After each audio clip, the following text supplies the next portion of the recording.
Du coup, est-ce que tu peux nous expliquer ce qu'est la biodiversité et les enjeux qu'il y a pour la préserver? So I think there's a lot of misperception about what biodiversity really is, how much we know, even among some of the better known groups such as plants. And certainly when you talk about systems that live in the soil and that interact with plants, there remains much to be discovered. We should preserve biodiversity for one of three reasons.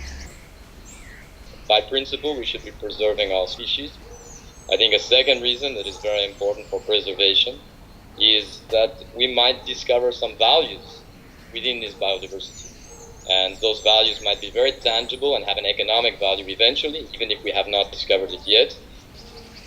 And the third reason is cycles around life involving clean water, clean air, and the ability to have nutrients that allow us to grow food. And we need to find ways to preserve the majority of the species and their functions so that we can preserve the services that the ecosystem provides.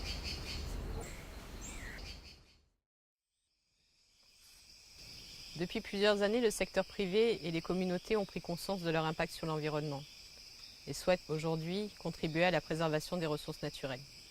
We have produced bananas for the last 50 years in conventional way.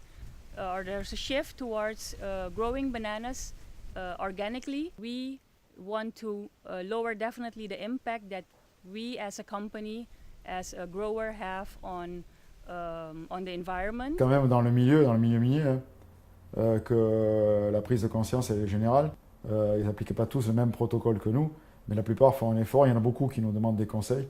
Ils font un effort justement pour essayer d'appliquer une méthode qui soit efficace. Ici, nous sommes sur un site minier qui nous fournit les matériaux nécessaires à la fabrication de nos biens de consommation de tous les jours, comme par exemple votre téléphone ou votre ordinateur. Cette activité a évidemment un impact sur l'environnement. Maintenant, la question est de savoir comment restaurer cette biodiversité.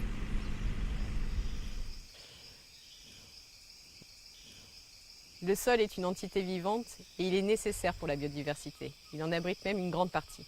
Voici un sol vivant qui va permettre d'alimenter la végétation que l'on trouve autour de nous. Une terre qui a été épuisée par l'exploitation et une terre riche en éléments nutritifs. It is very important to us to regenerate the soil, to create more biodiversity in the soil. We have the intention to definitely deliver a positive impact to the system. Ce site minier a été arrêté il y a 5 ans. On voit aujourd'hui l'état de la végétation qui a poussé naturellement. Notre objectif est de rebooster cette végétation pour atteindre l'état de la forêt que l'on voit à côté. La première étape est d'évaluer l'état de santé de ce sol. Nous allons donc prélever des échantillons sur le terrain et les envoyer au laboratoire pour les analyser.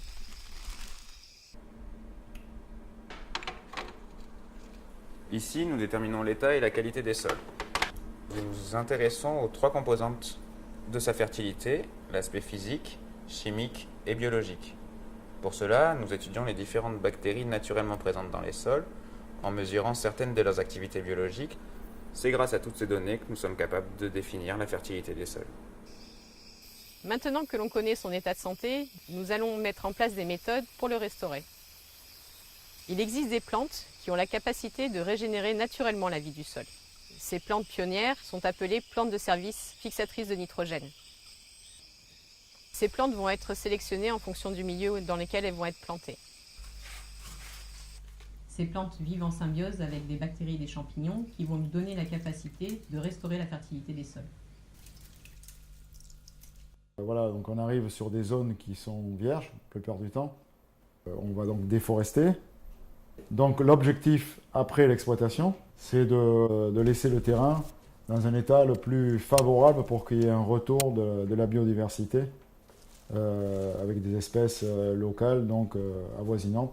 Dans un état le plus favorable pour qu'il y ait un retour de la biodiversité avec des espèces locales, donc avoisinantes, et que ça se fasse le plus rapidement possible. Voici ce que nous avions juste après l'exploitation minière. Donc on voit qu'il n'y a pas de végétation et que c'est composé quasiment que de cailloux. Le sol est donc mort et voici ce que nous obtenons aujourd'hui après 2 ans de plantation. On retrouve une diversité d'espèces qui se réinstallent sous les arbres que nous avons plantés, de nouvelles espèces forestières qui réapparaissent et qui servent aujourd'hui d'habitat pour les animaux. On voit que la végétation s'est réinstallée au bord de la rivière, ça a permis de stabiliser les berges et ça améliore également la qualité de l'eau. C'est un arbre que nous avons planté lors de la phase de revégétalisation. Donc, la plante se développe bien, on a déjà des graines qui réapparaissent. Donc, on a planté une diversité d'espèces qui ont permis de restaurer la fertilité des sols. Et aujourd'hui, on a toute une diversité de plantes naturelles qui se sont réinstallées avec la production de fruits qui permet justement d'alimenter les animaux, les oiseaux notamment, qui vont ensuite les disperser sur l'ensemble du site.